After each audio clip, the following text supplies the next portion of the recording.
जय हिंद साथियों।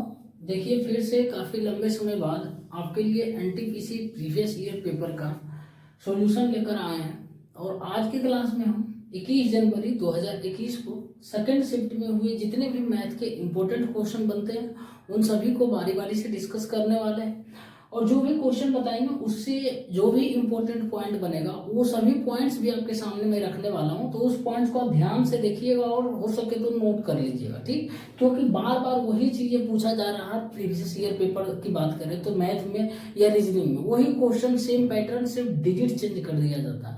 तो उसको आप ध्यान से याद रख लीजिएगा क्योंकि लेटेस्ट पैटर्न अभी आपको हम बता रहे हैं। पिछले बार 2021 में जो एग्जाम हुआ था उसको लेकर, तो हमेशा लेटेस्ट पर ज़्यादा फोकस करिए जो भी चीज़ हो। तो देखिए पहला सवाल आपके सामने है, बोल रहा हूँ। और देखिए ये प्रीवियस ईयर पेपर जो करवा रहे हैं ना, आने वाले एग्जाम के लिए भी काफ़ी इम्पोर्टेंट है। तो ध्यानपूर्वक देखिएगा, पेशेंस के साथ जो बताते हैं उतना ही करिए, ठीक। बोल रहा है यदि एक वृत्त की स्पर्श रेखा बिंदु P से वृत्त को बिंदु A पर इस प्रकार स्पर्श करती है कि AP बराबर 15 सेंटीमीटर है, वृत्त की त्रिज्या दिया हुआ 8 सेंटीमीटर, तो वृत्त के केंद्र से बिंदु P की दूरी ज्ञात करिए, ये आपसे पूछ रहा।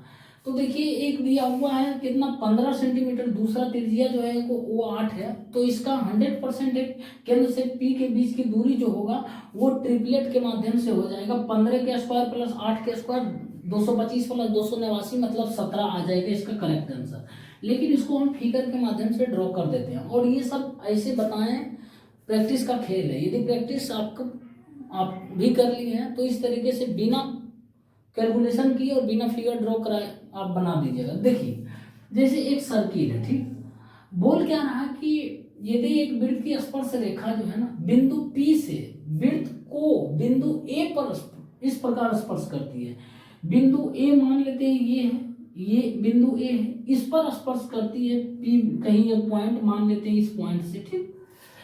अब जो है ना AP जो है ये P है, AP बराबर 15 सेंटीमीटर दिया हुआ, ठीक। और वृत्त की त्रिज्या जो दिया हुआ 8 सेंटीमीटर, वृत्त का ये सेंटर मान लेते हैं O है, तो इसकी त्रिज्या जो है ये हो जाएगा, ये जो हो जाएगा 8 सेंटीमीटर। और ध्यान रखिएगा जब कोई स्पर्श रेखा जो है ना इस किसी भी वृत्त के सेंटर से हम एक लाइन ड्रॉ करते हैं स्पर्श रेखा पर तो वो 90 डिग्री का होता है, ठीक। तो ये वृत्त का सेंटर है वो, इससे एक लाइन ड्रॉ करते हैं इस स्पर्श रेखा AP पर, तो ये त्रिज्या कहलाएगा। और यही त्रिज्या जो ये 90 डिग्री होता है यहाँ पर, ठीक ना। ये थ्योरम होता है, थ्योरम की जो वृत्त के केंद्र से स्पर्श रेखा पर डाला जो लंब हम डालते हैं वो 90 डिग्री का होता है।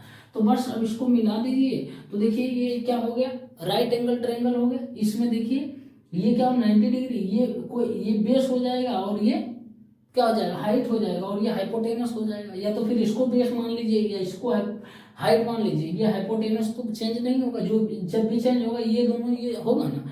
तो ये क्या है 8 दिया हुआ 15, ये क्या हो जाएगा 289 आ जाएगा ना अंडर रूट इसका, तो बराबर कितना आएगा 17। 15 का स्क्वायर प्लस 8 के स्क्वायर अंडर रूट आएगा ना, तो 289 प्लस 17, ठीक। मैं लिख देता हूँ, देखिए AP square plus AO square बराबर क्या होगा OP स्क्वायर, ठीक। बस ये फार्मूला होता है कि राइट एंगल ट्रायंगल में इस तरीके से होता है, जैसे A है B है C है, ये राइट एंगल ट्रायंगल है तो लंब के स्क्वायर प्लस आधार के स्क्वायर बराबर क्या होता है कर्ण के स्क्वायर। तो उसी तरीके से उसमें लगा AB square plus BC square बराबर जो होगा वो AC स्क्वायर होगा, ठीक। तो इस तरीके से इसका डायरेक्ट आंसर बस देखते ही 5 सेकंड के अंदर कर सकते थे, लेकिन प्रैक्टिस चाहिए आपको, ठीक। देखिए एक और सवाल है, बोल रहा है यदि sine theta plus cos theta upon sine theta minus cos theta बराबर √3 माइनस 1 अपॉन √3 प्लस 1 है, तो पूछ रहा थीटा का मान क्या होगा ये आपको बताना है। पिछले क्लास में हम पढ़े थे, पिछले ही क्लास में सिर्फ वहां पर टेन थीटा का मान पूछा था, लेकिन यहाँ पर थीटा का मान पूछ दिया, सब कुछ यही दिया हुआ था लगभग, ठीक। तो हम क्या करेंगे यहाँ पर, चाहे तो आप इसको बहुत तरीका है, इसको हम क्या करते हैं डायगोनली जो है ना मल्टीप्लाई कर देते हैं। तो मल्टीप्लाई करेंगे डायगोनली क्या होगा √3 साइन थीटा, आराम से करना हवाना नहीं, √3 sine theta plus √3 cos theta plus फिर 1 से होगा sine theta plus cos theta बराबर हो जाएगा, क्या हो जाएगा बराबर में √3 sine theta, √3 sine theta minus √3 cos theta, फिर अब -1 से सब में मल्टीप्लाई होगा तो माइनस साइन थीटा हो जाएगा, फिर माइनस कोस थीटा -1 से मल्टीप्लाई होगा तो क्या होगा प्लस कोस थीटा हो जाएगा, कोस थीटा। अब ध्यान दीजिएगा यहाँ पर कि जो √3 साइन थीटा है, √3 साइन थीटा प्लस प्लस दोनों कैंसिल हो गया, ठीक। अब जो है ये √3 कोस थीटा और ये -√3 कोस थीटा बराबर के उधर है, तो इस साइड लाइन में लेफ्ट साइड इसको तो ये प्लस में हो जाएगा, तो √3 cos theta plus √3 cos theta कितना होगा 2√3 कोस थीटा, 2√3 कोस थीटा होगा ना। अब देखिए ये क्या है ना प्लस कोस थीटा ये दोनों बराबर है एक दूसरे के तो कट जाएगा। अब ये क्या हो जाएगा प्लस हो जाएगा, देखिए साइन थीटा फिर उधर जाएगा, ये लेफ्ट साइड जाएगा तो plus sine theta 2 sine theta बराबर कितना आ जाएगा मेरे दोस्त ये 0 आ जाएगा, ठीक समझ में आया। अब यहाँ ध्यान दीजिएगा, यहाँ हम क्या करेंगे 2 साइन थीटा बराबर -2√3 कोस थीटा कर सकते हैं, इतना तो कर सकते हैं। अब देखिए 2 कैंसिल तो साइन थीटा बटे कोस थीटा बराबर क्या होगा -√3 आएगा, कोई दिक्कत नहीं। देखिए साइन थीटा बटे कोस थीटा की है बराबर -√3। अब देखिए ये क्या आता है टेन थीटा बराबर -√3। अब यदि माइनस नहीं रहता तो √3 सिर्फ रहता 60 डिग्री का मान हो जाता ना। अब तो 45 डिग्री तो फिक्स है कि नहीं ही होगा, 45 डिग्री का मान क्या होता 1 होता है, 10 45 का मान 10 90 तो होगा ही नहीं मेरे भाई, ये इन्फिनिटी होता है ये भी नहीं होगा, एलिमिनेट हो गया। अब या तो 240 होगा या 300 डिग्री, लेकिन हमको निकालना पड़ेगा। अब देखिए टेन थीटा बराबर -√3 है, ठीक। अब यदि हम इसको करेंगे तो हम क्या करेंगे ऑप्शन के माध्यम से यदि चलते हैं -√3 है, ठीक। अब यहाँ पर देखिए यदि 240 डिग्री लेते हैं 240 डिग्री लेते हैं तो क्या हो जाएगा 180 प्लस कितना हो जाएगा 60 डिग्री होगा ना, 180 प्लस 60 ये कितना किस क्वाड्रेंट में आएगा इस क्वाड्रेंट में आएगा। 180 क्या हो जाएगा यहाँ से लेके यहाँ तक पाई होता है मतलब 180 प्लस थीटा है मतलब थर्ड क्वाड्रेंट में क्या होता है मेरे दोस्त, थर्ड क्वाड्रेंट में जो होता है वो टेन और कोट पॉजिटिव होता है, तो ध्यान रखिएगा। तो टेन और कोट पॉजिटिव होता है तो 60 डिग्री आ रहा है मतलब √3 बोल रहा हूँ, लेकिन आ रहा है -√3 लाना, तो ये भी ऑप्शन एलिमिनेट हो गया। तो ऑप्शन नंबर सी ही इसका करेक्ट आंसर मैं बता देता हूँ। अब देखिए 300 डिग्री का मान देखते हैं क्या आता है -√3 या नहीं। तो 300 डिग्री बराबर क्या हो जाएगा 10 आपका आ जाएगा 270 प्लस 30 डिग्री आएगा, 270 प्लस 30। तो 270 में क्या है ना ये बदलेगा 270 plus 90 plus 90 180 plus 90 270 plus theta, तो इसमें कितना ये इसमें फोर्थ क्वाड्रेंट में आएगा 10 आएगा ना, फोर्थ क्वाड्रेंट में 270 प्लस थीटा इसी फोर्थ क्वाड्रेंट में। तो फोर्थ क्वाड्रेंट में क्या होता है आपका सेक और कोसेक पॉजिटिव होता है बाकी सब निगेटिव होता है। तो माइनस कोट कितना होगा 30 डिग्री होगा, ठीक ध्यान रखिएगा -30 डिग्री। तो कोट 30 डिग्री का मान कितना होता है मेरे दोस्त √3 होता है ना, तो -√3 हो जाएगा ना। कोट 30 डिग्री का मान क्या होता है √3 ही होता है ना, तो -√3 यही आ गया, सेटिस्फाई कर गया। ऑप्शन नंबर सी इसका करेक्ट आंसर हो जाएगा, ठीक।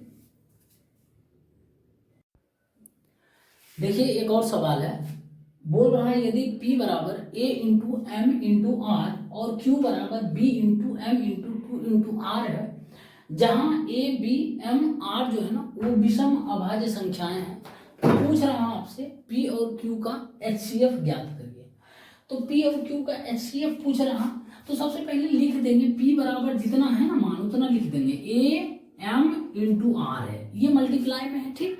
अब Q बराबर जो है वो लिख देंगे B इंटू M इंटू कितना है B M 2R दिया हुआ, ठीक। आप चाहे तो 2 आगे करिए। अब देखिए इसी का तो पूछ रहा है हाईएस्ट कॉमन फैक्टर HCF, तो P और Q में यदि हम बोले हाईएस्ट कॉमन फैक्टर क्या है मेरे दोस्त, तो बोलिएगा हाईएस्ट कॉमन फैक्टर इसमें भी R है इसमें भी R है, इसमें भी m है, इसमें भी m है, यानी m और r ही हाईएस्ट कॉमन फैक्टर है, तो यही इसका HCF हो जाएगा। हाईएस्ट कॉमन फैक्टर वही तो HCF होगा। तो यही पूछ रहा था, ऑप्शन नंबर डी इसका करेक्ट आंसर हो जाएगा। लेकिन ध्यान दीजिएगा, यहाँ विषम अभाज्य संख्याएं पूछा बोला है, यदि सम बोलता या कुछ नहीं बोलता तो आंसर कुछ और आ जाता, ठीक। लेकिन कंडीशन दे दिया तो कोई बात नहीं, हम मान कर चलते हैं कि विषम जो भी होगा उसमें सभी में से कोई कॉमन फैक्टर तो होने वाला है नहीं, तो कॉमन फैक्टर m और r ही मिल रहा, तो ये इसका करेक्ट आंसर हो जाएगा। साथियों देखिए एक और सवाल है, और इस तरीके का सवाल जो मैं तरीका बता रहा हूँ वही तरीका अपनाना है। बोल रहा है एक स्कूल में लड़कों और लड़कियों की संख्या का अनुपात दिया हुआ है 3:2 है। यदि 20% लड़कों और 25% लड़कियों की को छात्रवृत्ति मिलती है तो पूछ रहा है कितने प्रतिशत छात्रों को छात्रवृत्ति नहीं मिलती। तो जब भी ऐसा सवाल है ना, आपको रेशियो मेथड कभी भी नहीं भूलना चाहिए। जैसे क्या है ना, बॉयज और गर्ल्स का रेशियो का अनुपात दिया हुआ, कितना दिया हुआ, तो बोलिएगा 3:2 दिया हुआ। 3:2 है, ये टोटल बॉयज और गर्ल्स का यदि हम जोड़ लेंगे तो कितना आ जाएगा, संख्या 5 आ जाएगा ना टोटल, ये टोटल हो जाएगा बॉयज और गर्ल्स का, ठीक। अब बोल रहा है कि 20% लड़कों और 25% लड़कियों को छात्रवृत्ति नहीं मिलती है, लेकिन हमको नहीं मिलती है, नहीं मिलने वालों को पूछ रहा। तो देखिए 20% लड़कों को छात्रवृत्ति मिलती है, तो कितने परसेंट लड़कों को छात्रवृत्ति नहीं मिलती है, 80% लड़कों को, बस। तो बॉयज 3 रेशियो में, तो इसको 80% छात्रवृत्ति मिलता है, इसको नहीं मिलता है। और गर्ल्स में जो है 25% को छात्रवृत्ति मिलती है, लेकिन कितना परसेंट को नहीं मिलेगा, 75% को नहीं मिलता। तो 75% लड़की को जो है ना वो छात्रवृत्ति नहीं मिलती है। और मान लेंगे टोटल जो है, ये टोटल संख्या है ना, टोटल बॉयज और गर्ल्स x मान लेंगे, ठीक। तो कितना आएगा टोटल x जो है नहीं मिलने वाले छात्रवृत्ति की संख्या, तो ये मल्टीप्लाई कर देंगे हम यदि, तो ये क्या आ जाएगा 240 प्लस आ जाएगा, जोड़ेंगे 75 गुना 150 बराबर 5x, ठीक है ना। तो x क्या माने थे कि टोटल छात्र है उसको छात्रवृत्ति नहीं मिलती है। तो आप देखिए ये कितना आ जाएगा 390 आ जाएगा, 390 और इसको 5 से डिवाइड कर देंगे तो कितना आ जाएगा मेरे दोस्त, 5 7 35, 4 5 8 40 आ जाएगा, ठीक है ना। तो 78% छात्र हैं, x बराबर क्या आ जाएगा 78% छात्र जिसको छात्रवृत्ति नहीं मिलती है, जिसमें से बॉयज भी है और गर्ल्स भी है, ठीक। आपसे यही पूछ रहा था, ऑप्शन नंबर बी इसका करेक्ट आंसर हो जाएगा, ठीक। x क्या माने थे, x माने थे कि टोटल जो छात्र है ना, लड़का और लड़की दोनों को नहीं मिलता है छात्रवृत्ति, तो x का मान आ गया 78%, मतलब 78% लोगों को नहीं मिलता। देखिए यहाँ पर 20% को मिला, 25% को मिला, तो हमको नहीं मिलने वाला ही नहीं रखना है, यहाँ पर नहीं मिलने वाला रखना है तो 80% रखती हैं बॉयज के सामने और गर्ल्स के सामने 75%, तो टोटल x का मान आ गया 78%। जब भी ऐसा सवाल है तो यही नियम आपको एडॉप्ट करना है, रेशियो मेथड बहुत ही बढ़िया सवाल है, ठीक।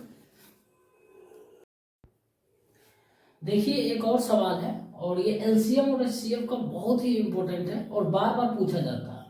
बोल रहा दो संख्याओं का लघुत्तम समावर्तक यानी एलसीएम जो है वो 78 है और उनका महत्तम समावर्तक यानी एचसीएफ जो है वो 13 है। यदि उनमें से एक संख्या 26 है तो दूसरी संख्या क्या होगा, ये आपको बताना। तो इस तरीके का जब भी सवाल आए कि एलसीएम और एचसीएफ दे दिया जाए, एक संख्या और दूसरी संख्या दे दिया जाए, तो इसके बीच एक रिलेशन होता है, एक फार्मूला होता है, वो ध्यान रखिएगा। एलसीएम इंटू एचसीएफ लिखिएगा, एलसीएम इंटू एचसीएफ बराबर होता है पहली संख्या गुने दूसरी संख्या होता है। ये रट्टा मार लेना मेरे दोस्त, बहुत ही काम देने वाला ये फार्मूला, ठीक। एलसीएम और एचसीएफ का एक बहुत ही इंपॉर्टेंट फार्मूला बता रहा हूँ कि जब भी ऐसा सवाल रहे तो एलसीएम यानी लघुत्तम समावर्तक गुने महत्तम समावर्तक बराबर पहली संख्या गुने दूसरी संख्या, ठीक। अब देखिए यहाँ पर ये फार्मूला यदि पता है तो आसानी से बन जाएगा। लघुत्तम समावर्तक कितना दिया हुआ 78 है, इंटू एचसीएफ कितना दिया हुआ महत्तम समावर्तक तो बोलिएगा 13 दिया हुआ, बराबर पहली संख्या दिया हुआ एक संख्या मतलब पहली संख्या तो 26 है और दूसरी संख्या नहीं पता तो x मान लीजिए या दूसरी संख्या ही रहने दीजिए, तो दूसरी संख्या पूछ रहा हूँ ना। तो देखिए क्या होगा, यदि काटेंगे तो 2 बार में कटेगा, ये फिर कितना बार में कटेगा 39 बार में कटेगा, ठीक। तो x बराबर क्या आ जाएगा मेरे दोस्त 39। ये 39 क्या है, दूसरी संख्या। आपसे यही पूछ रहा था क्या होगा, तो ऑप्शन नंबर ए इसका करेक्ट आंसर हो जाएगा। बहुत ही छोटा है लेकिन बार बार पूछा जाता है, इसको आप लिख लीजिएगा, याद कर लीजिए हो सके तो अभी। साथियों देखिए एक और सवाल है, लाइट चली गई, थोड़ा सा कोऑपरेट करिएगा। बोल रहा है एक वृत्त की त्रिज्या जो है 36 सेंटीमीटर है और वृत्तखंड की चाप की लंबाई दिया हुआ है L दिया हुआ है, ठीक। यदि 4L बराबर 3R है तो पूछ रहा है कि वृत्तखंड का क्षेत्रफल ज्ञात कीजिए। तो देखिए ये क्वेश्चन जो है ना असल में फार्मूला पर आधारित है, बिना फार्मूला याद किए या जाने ये क्वेश्चन सॉल्व होने वाला नहीं है। जिससे मैं आपको बता रहा हूँ, ये जैसे एक सर्किल है, ठीक। इस सर्किल में मान लेते हैं इसका सेंटर जो है वो है। अब इसके वृत्तखंड का क्षेत्रफल पूछ रहा है। मान लेते हैं वृत्तखंड कैसा होता है, इस तरीके का होता है। देखिए एक दो लाइन खींचे, दो रेडियस, और इनके बीच का जो ये एरिया है ना, यही वृत्तखंड कहलाता है। तो इसी का क्षेत्रफल आपसे पूछ रहा है और रेडियस दे दिया है इसका कितना 36 सेंटीमीटर, 36 सेंटीमीटर, ठीक। और इस वृत्तखंड के चाप की लंबाई दिया, चाप क्या है, ये चाप है, ये चाप है ना, तो इसकी लंबाई दे दिया हुआ है L दे दिया हुआ, और 4L बराबर 3R दिया हुआ। तो 4L बराबर 3 इंटू R का मान, R मतलब रेडियस, रेडियस कितना दिया है 36, तो L बराबर यहाँ निकाल लेंगे 27 आ जाएगा। इसको काटेंगे ना, 4 नंबर 36, 3 नंबर 27, L बराबर जो है 27 आ जाएगा, L बराबर 27। अब देखिए यहाँ पर क्या है ना, आपको वृत्तखंड की चाप की लंबाई दिया हुआ है, लेकिन हमको चाहिए क्या, वृत्तखंड का क्षेत्रफल पूछ रहा। तो क्षेत्रफल का फॉर्मूला होता है, लिख लीजिएगा, वृत्तखंड बोले या त्रिज्यखंड बोले दोनों का मतलब सेम होता है। वृत्तखंड का क्षेत्रफल जो होता है मेरे दोस्त, वो होता है थीटा बटे 360 इंटू पाई R स्क्वायर। कहीं कहीं ये लिखा रहेगा थीटा बटे 360 इंटू वृत्त का क्षेत्रफल, वही होता है वृत्त का क्षेत्रफल बोले या पाई R स्क्वायर। अब देखिए हमको चाहिए क्या, थीटा चाहिए, ये पाई का मान कांस्टेंट सभी को पता है 22/7। रेडियस चाहिए, रेडियस दिया हुआ, लेकिन हमको थीटा नहीं दिया हुआ, तो थीटा निकालना एक बहुत बड़ी चुनौती है यहाँ पर। तो थीटा देखिए हम किस तरीके से निकालते हैं, चाप की लंबाई दे दिया हुआ और एक फॉर्मूला होता है चाप की लंबाई, लिखिएगा, चाप की लंबाई बराबर होता है मेरे दोस्त, चाप की लंबाई बराबर होता है थीटा बटे 360 इंटू 2 पाई R होता है। मतलब थीटा बटे 360 इंटू वृत्त का परिधि होता है, परिमाण, और ये दिया हुआ लंबाई L का मान कितना 27 दिया हो, 27 बराबर थीटा बटे 360 इंटू 2 इंटू 22/7 इंटू रेडियस कितना 36 दिया हो, 36 दिया हो, हमको थीटा निकालना है यहाँ पर। अब हम क्या करेंगे यहाँ से, देखिए क्या करते हैं, इसको यदि हम काटते हैं तो ये 10 बार में कटेगा, कटेगा ना, ये 10 बार में कटेगा, ये 5 बार में कटेगा, कटेगा ना, तो कितना आ जाएगा आपका, ध्यान रखिएगा, थीटा बराबर यहां से आएगा, थीटा बराबर आ जाएगा 27, ये गुना 7 और ये 5 है, ठीक है ना, गुने 7 गुने 5 बटे ये क्या हो जाएगा 22 हो जाएगा, डिवाइड नीचे चला जाएगा 22 हो जाएगा, ठीक, इतना आ जाएगा। अब थीटा का मान यहाँ बैठा देंगे इस फार्मूला में, तो इस फार्मूला में बैठाएंगे, ये रहने देते हैं, इसी बैठा देते हैं, बटे 360 हो जाएगा, हो जाएगा ना, बटे 360 इंटू पाई R स्क्वायर, पाई का मान 22/7 इंटू रेडियस कितना 36 इंटू 36, इतना है ना। अब देखिए हम इसको कट करते हैं तो 7 7 पहला नंबर तो कट हो गया। अब देखिए ये क्या होगा 22 खत्म हो गया। अब ये देखिए क्या होगा, ये 10 बार में कट जाएगा, कट जाएगा 10 बार में, 10 बार में कटेगा, ये भी 2 बार में कट जाएगा, 5 दूना 10, अब ये 18 बार में कट जाएगा। तो अब 18 बचा, ऊपर में एक 27 बचा है, नहीं 27 गुना 18 होगा, तो यूनिट डिजिट 8 7 56 6 हो रहा, तो ऑप्शन 3 मिल रहा, कोई बात नहीं, हम गुना कर लेते हैं, तो क्या आ जाएगा, आ जाएगा 18 7 126, ठीक। अब हो जाएगा 18 दूना 36, 6 8 4 आ जाएगा, यानी 486 आपके सामने आ रहा क्या, सेंटीमीटर स्क्वायर। एरिया निकाले ना, 486 सेंटीमीटर स्क्वायर, ऑप्शन नंबर 20 का करेक्ट आंसर हो जाएगा। एक चीज और इस क्वेश्चन में हम देखे हैं, पता नहीं क्यों नहीं आ रहा, एक डायरेक्ट फार्मूला होता है थीटा निकालने का, थीटा बराबर L/R होता है, उस फार्मूला से क्यों नहीं बन रहा है मुझे भी समझ नहीं आ रहा, हमको बहुत कोशिश की है लेकिन नहीं बन रहा। तो कोई बात नहीं, इस फार्मूला के उपयोग करके भी आप बना सकते हैं, ठीक। तो ध्यान रखिएगा, ये भी होता है थीटा, चाप की लंबाई और वृत्त की त्रिज्या के बीच का रिलेशन, ठीक। तो ऑप्शन नंबर कौन सा हो जाएगा, बी करेक्ट आंसर हो जाएगा, ठीक। साथियों देखिए एक और सवाल आ गया है और ये पार्टनरशिप का है, और पार्टनरशिप का मैं बेसिक से लेकर हाई लेवल तक पढ़ा चुका हूँ, आप जाकर जरूर देखिए। इसमें एक ही बात आपको ध्यान रखना है पार्टनरशिप में, कि जितना भी व्यक्ति पूंजी का निवेश करता है ना, उन सभी की पूंजी और टाइम का मल्टीप्लिकेशन जो होता है और उन सभी का रेशियो जो होता है वो लाभ के अनुपात में बढ़ जाता है। फिर से मैं बता देता हूँ, पार्टनरशिप में एक ही बात याद रखना है कि जितना भी व्यक्ति निवेश कर रहा है ना, किसी बिजनेस में पार्टनर के रूप में इन्वेस्टमेंट किया है, तो उस रुपये, उस पूंजी का और कितने समय तक रह रहा, उन दोनों के मल्टीप्लिकेशन का रेशियो ही लाभ के अनुपात में बढ़ जाता है। और एक बात ध्यान देना है कि हमेशा ध्यान रखना है कि फाइनली वो व्यक्ति जितना भी पार्टनर में भागीदारी है, उन सभी कितना पूंजी लेकर और कितने समय तक रह रहा है उस बिजनेस में, ठीक, कितना पूंजी लेकर और कितने समय तक रह रहा, बस, इससे ज्यादा नहीं। कि देखिए बोल रहे हैं महेश और हरीश एक व्यवसाय में क्रमशः 20,000 और 30,000 रुपये लेकर निवेश करता है। तो एक महेश नाम का व्यक्ति है, दूसरा हरीश है, और एक जो है 20,000 रुपया लेके किसी पूंजी में किसी बिजनेस में इन्वेस्टमेंट करता है, और हरीश जो है वो 30,000 रुपये लेकर इन्वेस्ट करता है, ठीक। अब बोल रहा है यदि 3 महीने बाद हरीश अपने निवेश में क्या होता है 5,000 रुपये निकाल लेता, कोई बात नहीं, निकालने दीजिए, 3,000 निकाले या 5,000, लेकिन फाइनली आपको ध्यान रखना है कितना रुपया लेकर और कितने समय तक वो रहता है।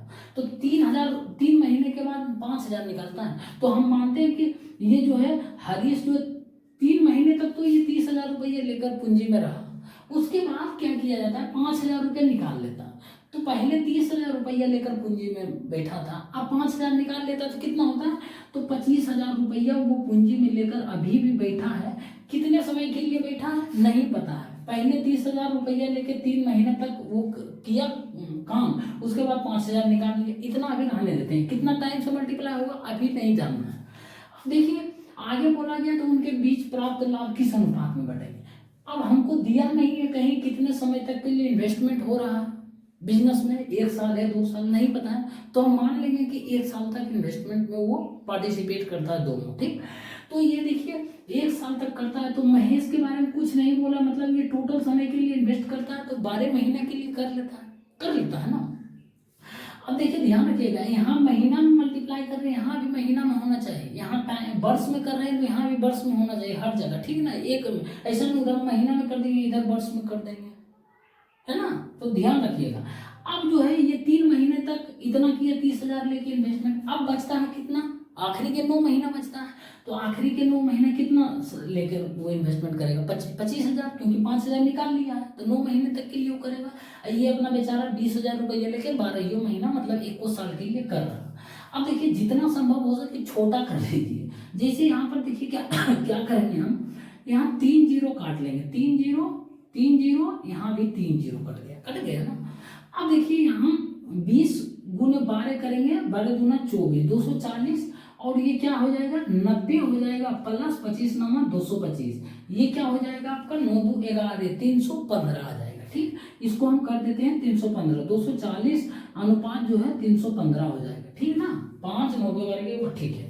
अब यहाँ पर देखिए इसको हम और छोटा करते हैं, काटेंगे तो कितना हो जाएगा 5 चौका 20, 5 अच्छी 40, 5 छक्की 30, 25 15 और कटेगा 9 सत्ते 63, ठीक है, 3 से 16 21, हम 16 दिया 48, 21 दिया 63, कट जाएगा। छोटा से छोटा कर दीजिएगा, ध्यान रखिएगा काटने में गलती मत करिएगा, ऐसा नहीं है यहाँ 4 जीरो काट दिए वहाँ 3 जीरो काटेंगे, सेम काटेंगे। अब देखिए 16 अनुपात 21 के अनुपात में जो है ना वो लाभ बटेगा, लेकिन आपसे पूछ क्या रहा था यही लाभ किस अनुपात में बटेगा, तो 16 अनुपात 21 आ गया है ना, ऑप्शन आपके सामने है, ऑप्शन नंबर डी इसका करेक्ट आंसर। अब हो सकता था दे देता इतना रुपया लाभ होता है तो इन दोनों को कितना कितना मिलता है, तो 16:21 कितना हो जाएगा 37 बराबर जितना लाभ देता उतना कर देते, और 16 बराबर यानी महेश का लाभ निकाल लेते और 21 बराबर हरीश का लाभ निकाल लेते, ठीक। और ध्यान दीजिएगा यहाँ पर यदि आपको लगता है, बोलिएगा कुछ लोग कि भाई 1 साल के लिए हो सकता है नहीं करे, 2 साल के लिए, कोई बात नहीं, अब 2 साल का रख कर करवा लीजिए, 2 साल का करवाइएगा तो देखिए ये 3 महीना किया, आखिरी 2 साल के लिए कितना बच जाएगा, वो 12 दूना 24 कितना 21 महीना, 24 महीना होता है 2 साल में, तो ये 3 महीना किया, बाकी का कितना बचेगा, 21 महीना इधर करवा लीजिए, फिर इसको भी 24 महीना करवाइएगा, 24 महीने करवाइएगा, सेम चीज आएगा। आप कर कर देखिए, उसके बाद बताइएगा, नहीं आएगा तो कमेंट बॉक्स में, ठीक। तो ये ध्यान रखिएगा, पार्टनरशिप में जो बताएं कि जितना व्यक्ति रहता है उसका पूंजी और कितने समय के लिए रहता है, उसके मल्टीप्लीकेशन का जो रेशियो होता है वही लाभ में बढ़ जाता है, ठीक। देखिए टाइम एंड वर्क का है, बहुत ही सिंपल सवाल। बोल रहा है यदि राम एक कार्य को 20 दिन में कर सकता है और कृष्ण उसी काम को 30 दिन में पूरा कर सकता है, तो दोनों मिलकर उस कार्य को यदि करता है तो कितना दिन लगेगा टोटल। तो कुछ नहीं, जब भी ऐसा सवाल रहे डायरेक्ट आपको करना है कि ए व्यक्ति जो है ना एक्स दिन में पूरा करता है काम और बी व्यक्ति जो है वाई दिन में पूरा करता है, तो पूछेगा आपसे ए और बी व्यक्ति दोनों मिलकर काम करता है साथ में, तो कितना दिन में होगा। डायरेक्ट इसका फॉर्मूला होता है, रट लेना, x into y upon x plus y होता है मेरे दोस्त। तो यहाँ एक्स का मान क्या हो जाएगा, पहला व्यक्ति जो है राम 20 दिन में पूरा करता है, तो 20 इंटू 30 बटे 20 प्लस 30 हो जाएगा, ठीक। तो ये कितना हो जाएगा, 20 इंटू 30 बटे ये 50 हो जाएगा ना, तो इसको काटिएगा तो कितना आ जाएगा, 12 दिन आ जाएगा, ठीक ना। 1 0 1 0 5 चौका 20 4 12 दिन आ जाएगा। इसका correct answer option number A हो जाएगा, ठीक।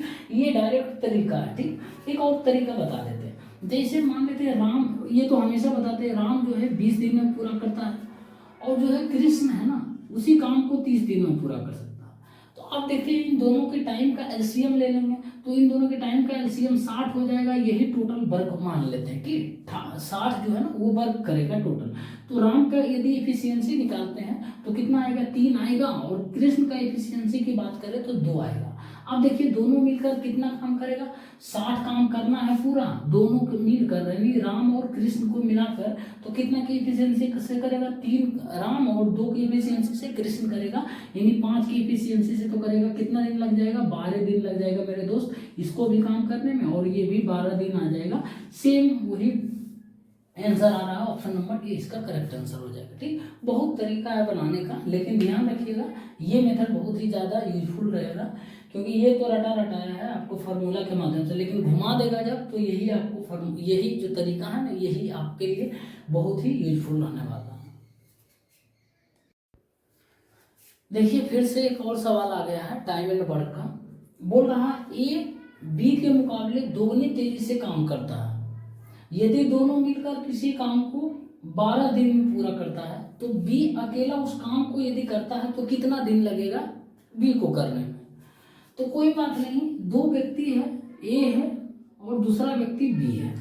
बोल रहा है ए जो है ना बी के मुकाबले दोगुनी तेजी से काम करता है, यदि इफिशियंसी दिया हुआ है, यदि बी एक काम करता है तो ए कितना करता है, इसका डबल करता है, जस्ट 2 काम करता है। अब देखिए इन दोनों का इफिशियंसी दिया हुआ है, ए और बी का 2 और 1 दिया हुआ, ठीक। अब देखिए इफिशियंसी को हम जब टाइम से मल्टीप्लाई करते हैं मेरे दोस्त, तो क्या आता है, टोटल वर्क आता है, टोटल वर्क आता है ना। ये आपको बता चुके हैं बहुत बार कि जब इफिशियंसी को टाइम से मल्टीप्लाई करेंगे टोटल वर्क आएगा।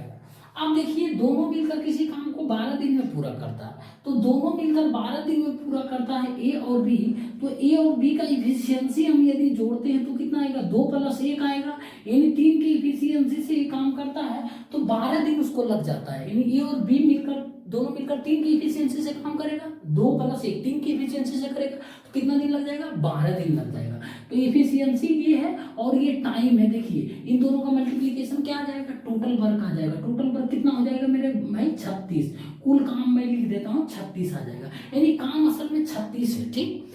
अब लेकिन बोल रहा बी अकेला उस काम को करेगा तो कितना दिन लगेगा, तो उस काम को मतलब 36 काम को पूरा करने में बी को कितना दिन लगेगा, तो बी को 36 काम पूरा करने के लिए कितना की इफिशियंसी से करेगा, तो बी का इफिशियंसी से कितना है मेरे दोस्त, 1 है ना, तो 1 की इफिशियंसी से करेगा तो कितना दिन लगेगा, 36/1 मतलब कि 36 दिन लग जाएगा उसको पूरा करने में। तो ऑप्शन नंबर 20 का करेक्ट आंसर हो जाएगा। यदि पूछता ए अकेला उस काम को पूरा करता है तो कितना दिन लगता, तो ए का इफिशियंसी से डिवाइड कर देते तो 18 दिन लगता ना, तो 36/18। नहीं तो देखिए एक और तरीका बता रहे हैं कि यहाँ पर कुछ लोगों को हो सकता है समझ नहीं है डिवाइड कैसे कर दिए। देखिए इफिशियंसी इनटू टाइम होता है, तो बी का इफिशियंसी कितना है, 1 है, तो बी का टाइम ही तो हमसे पूछ रहा है ना, कितना दिन लगेगा। तो टोटल काम क्या है, बोल रहा है वही काम को पूरा करने में। टोटल काम कितना, 36 है ना। तो बी का टाइम जो आ जाएगा मेरे दोस्त, 36/1 किए हैं तो 36 आया। यही 36/1 यहाँ पे हो सकता है कुछ लोगों को समझ नहीं आया होगा, तो आपको समझा देंगे यहाँ पर। यही है इफिशियंसी इनटू टाइम के मल्टीप्लीकेशन ही किए, लेकिन डायरेक्ट डिवाइड कर देंगे तो आप समझ आ गया होगा। ठीक है, तो ये ध्यान रखिएगा, इफिशियंसी इनटू टाइम बराबर टोटल वर्क होता है। देखिए एक और सवाल बहुत ही सिंपल है। बोल रहा है यदि 7 सही 8/9 को मिश्रित भिन्न में परिवर्तित किया जाए और उसका अंश जो है 70 + x हो तो x का मान क्या होगा। असल में ये मिश्रित भिन्न का अगर आपको बरगलाने का प्रयास किया है कि आप कंफ्यूज हो जाए, कुछ नहीं, कहने का मतलब है इसको जो है ना भिन्न में कन्वर्ट कर दीजिए बस। उसके बाद जो अंश आता है उसके कितना के बराबर है, 70 + x का है, तो x का मान निकालिए। तो देखिए 7 सही 8/9 को हम क्या लिख सकते हैं, 7 नंबर 63, 63 8 कितना हो जाएगा 71, 71 बटे क्या आएगा 9। अब देखिए ये भिन्न में आ गया, भिन्न में आ गया ना। अब देखिए ये क्या हो जाएगा, भिन्न का अंश हो जाएगा और ये क्या हो जाएगा, हर हो जाएगा। ठीक, लेकिन बोल रहा उसका अंश जो है 70 + x है, यानी अंश जो है 71 है, ये बोल रहा है कि 70 + x है, तो 71 बराबर 70 + x हो जाएगा। तो x बराबर क्या आ जाएगा, 71 - 70 बराबर क्या आ जाएगा, 1 आ जाएगा। और आपसे ये x का मान पूछ रहा था, ऑप्शन नंबर ए इसका करेक्ट आंसर हो जाएगा। ठीक, देखिए एक और सवाल है, कंपाउंड इंटरेस्ट का है। बोल रहा हुआ वार्षिक चक्रवृद्धि ब्याज की दर क्या है जिस पर 1200 रुपये की राशि 2 वर्षों में 1348.32 रुपया हो जाएगी। तो इसका डायरेक्ट फार्मूला होता है आर बराबर होता है A/P पे पावर 1/T - 1 × 100 होता है। ठीक, ये ध्यान रखिएगा। या तो फिर आप n पे पावर 1/T - 1 × 100 आर बराबर, ये दोनों होता है सेम चीज। n यहाँ पर क्या होता है ना कि जो राशि है ना वो कितना गुनी हो जाती है t वर्षों में, तो यहाँ 2 वर्षों में कितना गुनी हो गया, 1200 से ये कितना गुना हो गया, तो वही असल में A/P क्या है, मल्टीप्लीकेशन, तो इसी का कितना गुना हो गया है ना। तो n A/P को n ही तो बोलते हैं, कितना गुना हो गया। आप दोनों में से कोई फार्मूला एक लगाकर इस क्वेश्चन को बना सकते हैं, लेकिन हमको क्या है ना यहाँ पर A/P दिया हुआ तो वही हम यूज कर लेंगे। ठीक, ए का मान कितना हो जाएगा, 1348 हो जाएगा, 1348.32 बटे पी का मान कितना हो जाएगा मेरे दोस्त, 1200 पे पावर क्या हो जाएगा 1/T, 1/T का मतलब 1/2 हो जाएगा, टी का मान -1 × 100 कर देंगे। ठीक, अब ध्यान रखिएगा यहाँ कैलकुलेशन करने में थोड़ा सा आपको है ना मुश्किल हो सकता है, लेकिन हम क्या करेंगे इसको एक, यदि चलिए इसको कट ही करते हैं, क्या 12 से कट रहा, 12 से देखते हैं 6 2 8 9, हाँ 4, ठीक है 12 से ये कट रहा। देखिए 12 से कटेगा तो 12 कम 12 1 आएगा, 12 कम 12 1 आएगा, फिर 12 कम 12 2 आएगा। ध्यान रखिए 12 दूना 24 आएगा, 4 आएगा, 12 3 36 आएगा, 7 आएगा, 12 6 72 आएगा। अब देखिए ये क्या होगा ना 112.36 है। अब 100 से डिवाइड मारिएगा तो क्या होगा, 100 से डिवाइड मारते हैं मेरे दोस्त तो क्या आएगा आपका 1.1236 आएगा। ठीक, इतना आ जाएगा। इस पर क्या हो जाएगा पावर 1/T - 1 × 100 हो जाएगा। ठीक, 1/T का मतलब 1/2 हो जाएगा। ठीक, अब इसको देखिए 1.1236, इसको हम क्या करेंगे, इसको जो है इसका स्क्वायर रूट निकलेगा, बिल्कुल निकल जाएगा। 11,236 किसका स्क्वायर रूट है, तो आप बोलिएगा 6 होगा आपका, 11 नहीं 10 होगा ना, 106 का होता है ना, 106 36 106, हाँ 106 का स्क्वायर है ना, तो 106 का स्क्वायर है मतलब कितना आ जाएगा यहाँ पर 1.06 आएगा। इसका स्क्वायर रूट निकालिएगा तो -1 आ रहा। ठीक, 1.06 है, थोड़ा कॉम्प्लिकेटेड है, × 100। ठीक, कभी कभी कंपाउंड इंटरेस्ट में भी ऐसा क्वेश्चन आ जाता है, सिंपल लगता है देखने में, बड़ा कैलकुलेटेड रहता है। तो देखिए 1.06 का मतलब घटाएंगे 1 से कितना आ जाएगा मेरे दोस्त, तो बोलिएगा 0.06 आएगा, आ जाएगा ना, इंटू 100 से मल्टीप्लाई कर देंगे तो कितना आ जाएगा, 6 आ जाएगा ना, हाँ 6% आ जाएगा आर बराबर।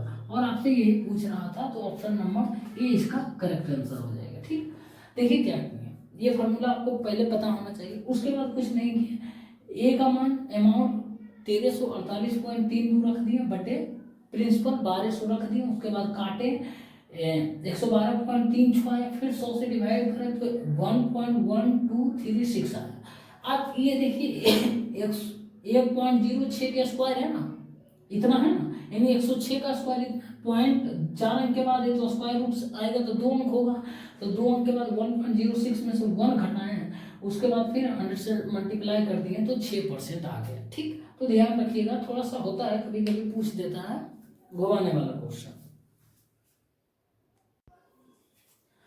साथियों देखिए एक और सवाल है ट्रिगोनोमेट्री का, बहुत ही खतरनाक सवाल है। ये देखने में सिंपल दिख रहा है लेकिन इसको बनाने में बहुत टाइम लग जाएगा, लेकिन आपको करना ही पड़ेगा। बोल रहा है व्यंजक 10a upon 1 minus cot A plus cot A upon 1 minus 10a को किस प्रकार लिखा जाएगा, ये आपको बताना है, और ऑप्शन आपके सामने दिया हुआ है।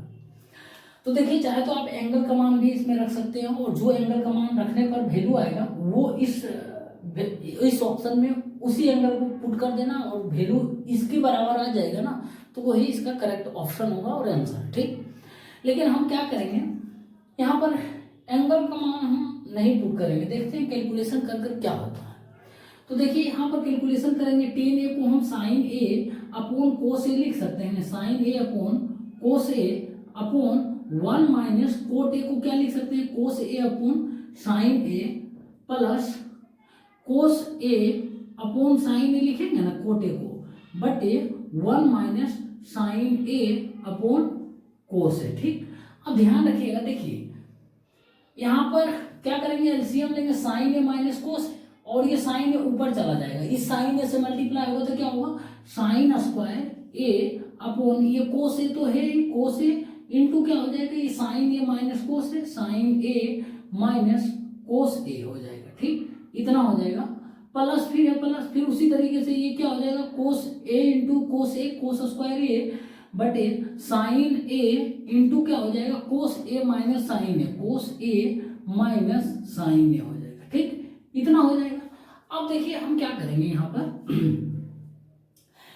अब इसको क्या करना है मेरे दोस्त कि फिर से हम मल्टीप्लाई करते हैं। ठीक, फिर से हम एलसीएम लेते हैं, तो एलसीएम लेने के बाद क्या होगा ना, आप एलसीएम नहीं लेंगे, पहले सबसे पहले इसको हम क्या करेंगे, सेम कर लेंगे, साइन ए माइनस कोस ए कर लेंगे। यहाँ पर यदि हम यहाँ तो माइनस लग जाएगा ना, माइनस लग जाएगा तो ये क्या हो जाएगा, sine A minus cos A हो जाएगा, sine A minus cos A हो जाएगा। समझ में आया, माइनस कॉमन लेंगे। अब देखिए इसको हम एलसीएम लेंगे तो क्या हो जाएगा, मल्टीप्लाई हो जाएगा, sine cube A minus cos cube A हो जाएगा, कोस क्यू ए अपॉन क्या हो जाएगा, साइन ए तो है ही ये इंटू कोस ए तो है ही into sine A minus cos A. ठीक ना, ये हो जाएगा। आप देखिए A cube minus B cube का फॉर्मूला क्या होता है मेरे दोस्त, A minus B into A square plus B square plus A B होता है। तो ए माइनस बी क्या हो जाएगा, sine A minus cos A into A square plus B square plus A B, तो A square plus B square 1 आ जाएगा, sine square plus cos square 1 plus A B plus sine A into cos A हो जाएगा। ठीक, बटे क्या हो जाएगा यहाँ पर आपका, sign A into cos A into क्या हो जाएगा, sine A minus cos A. ठीक, अब देखिए साइन ए माइनस कोस ए ये दोनों कैंसिल हो गया, अब क्या बचता है 1 plus sine A into cos A upon sine A into cos ए होता है ना। अब देखिए इसको यदि आप कट करिएगा तो क्या हो जाएगा, सेक ए इंटू कोसेक ए हो जाएगा, सेक ए इंटू कोसेक ए, और ये डिवाइड करिएगा ये 1 हो जाएगा प्लस 1 हो जाएगा। कोई ऑप्शन है sec A into cosec A plus 1, तो 1 plus sec A into cosec A, यही ऑप्शन है, ऑप्शन नंबर सी इसका करेक्ट आंसर हो जाएगा। अब देखिए आप लोगों के मन में सवाल होगा कि क्या इतना हम करेंगे एग्जाम हॉल में आएगा। मेरे भाई ऐसा मत करना, करोगे भी नहीं, बहुत टाइम लग जाएगा। मैं इसका प्रॉपर एक सोर्स में वीडियो डाल दूंगा। अभी तो मैं यही मुझे दिख रहा प्रॉपर वे कि यही सही तरीका है, और शॉर्टकट फॉर्म में कोर्स इस पर हम रिसर्च करेंगे, इसको हम देखेंगे किस तरीके से जितना शॉर्ट से शॉर्ट फॉर्म में बना सके। ठीक, हालांकि वैल्यू आप पुट करके सेटिस्फाई करा सकते हैं, वो भी बहुत अच्छा तरीका है। ठीक, तो मैं आपको सोर्स में डाल दूंगा। फिलहाल आप ये मेथड जो बताएं इसको ध्यान रखिएगा। साथ में देखिए एक और सवाल है, और आज के क्लास का लास्ट क्वेश्चन है ये। बोल रहा 2 पे पावर 10 माइनस 3 पे पावर 10 अपॉन 5 पे पावर 10 माइनस 6 पे पावर 10 को जब हम सिंप्लीफिकेशन करेंगे तो इसका आंसर क्या होगा।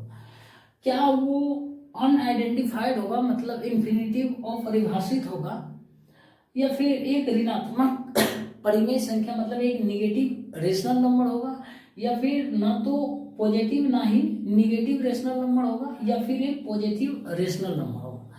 तो देखिए यदि इस क्वेश्चन में 2 पे पावर 10 माइनस 3 पे पावर 10 अपॉन 5 पे पावर 10 माइनस 6 पे पावर 10, एक चीज देख रहे होंगे पावर सब में सेम है ना, पावर सब में सेम है। तो यहाँ पर एक छोटी संख्या है और एक बड़ी संख्या है, यानी ये जब भी होगा 2 पे पावर 10 करेंगे और 3 पे पावर 10, तो फिक्स है कि ये छोटी संख्या ही रह जाएगी और ये बड़ी संख्या रह जाएगी। तो छोटी संख्या में से जब बड़ी संख्या हम घटाएंगे तो क्या देगा मेरे दोस्त, ये निगेटिव वैल्यू देगा, निगेटिव देगा ना ऊपर में। अब नीचे में क्या देगा, जब 5 पे पावर 10 हम करेंगे जो भी संख्या आएगी और 6 पे पावर 10 करेंगे वो हमेशा 6 पे पावर 10 से छोटा ही आएगा ना, पावर सेम है। तो यहाँ पर भी सब छोटा वैल्यू में से बड़ा वैल्यू घट रहा तो क्या होगा, निगेटिव भी देगा, यहाँ पर भी निगेटिव देगा। तो निगेटिव और निगेटिव ऊपर नीचे देगा तो दोनों कट जाएगा, तो क्या हो जाएगा मेरे दोस्त, ये पॉजिटिव बन जाएगा, यानी पॉजिटिव देगा। पहला नंबर तो अपरिभाषित है, ये ऑप्शन एलिमिनेट हो गया। अब बोल रहा कि एक ऋणात्मक परिमेय संख्या, ये ऋणात्मक भी नहीं देगा, पॉजिटिव दे रहा, धनात्मक दे रहा।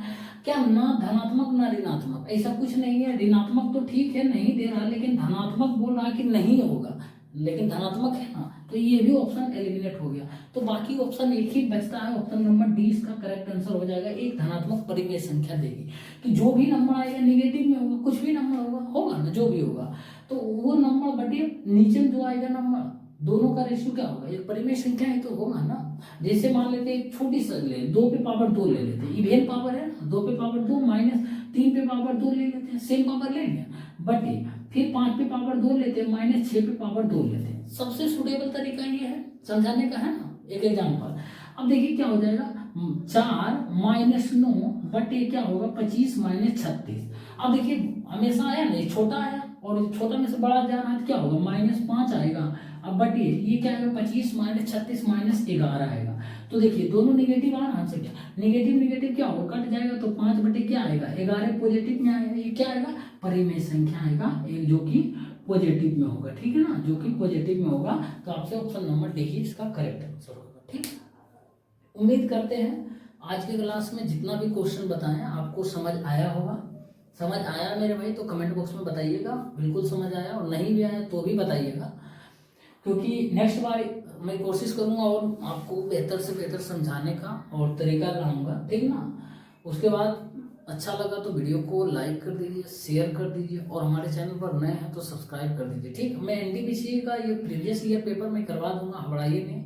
अभी थोड़ा सा तबीयत सही नहीं चल रहा था, और भी मौसम खराब होने की वजह से बहुत सारा कुछ हो गया था, तो थोड़ा सा कोऑपरेट करिएगा, मैं करवा दूंगा, वादा किया हूँ मैं पूरा करवा दूंगा। ठीक, मिलते हैं नेक्स्ट क्लास में, तब तक के लिए बहुत बहुत